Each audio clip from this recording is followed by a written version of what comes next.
ایک گاؤں میں ایک غریب لڑکا رہتا تھا جس کا نام علی تھا۔ اس کا خواب تھا کہ وہ ایک دن بڑا آدمی بنے، لیکن اس کے پاس نہ پیسہ تھا، نہ رشتہ دار اور نہ ہی کسی کا سہارا۔ صرف ایک چیز تھی، محنت کا جذبہ۔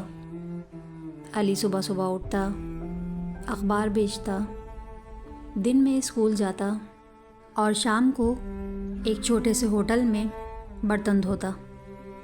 لوگ ہنستے، کہتے اس سے کیا بنے گا، یہ صرف برتن دھونے کے لائق ہے۔ لیکن علی کے کان میں صرف اپنی ماں کی ایک بات گونجتی تھی، بیٹا محنت کا پھل ہمیشہ میٹھا ہوتا ہے۔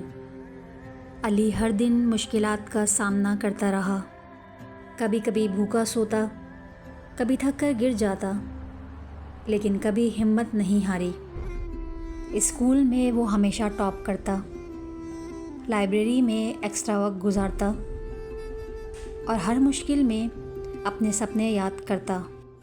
ایک دن اس کے اسکول میں اسکالرشپ ٹیسٹ ہوا۔ سارے شہر کے اسٹوڈنٹ نے حصہ لیا، لیکن علی نے دل سے تیاری کی۔ اس نے دن رات محنت کی، اکیلے کمرے میں بیٹھ کر بکس کے ساتھ دوستی کی۔ جب رزلٹ آیا تو ہر کوئی حیران رہ گیا۔ علی نے پہلی پوزیشن حاصل کی۔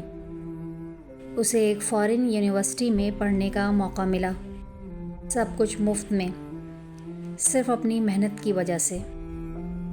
10 سال بعد وہی علی ایک کامیاب انجینئر بنا اور اپنے گاؤں میں واپس آیا، جہاں لوگ اس پر ہنستے تھے۔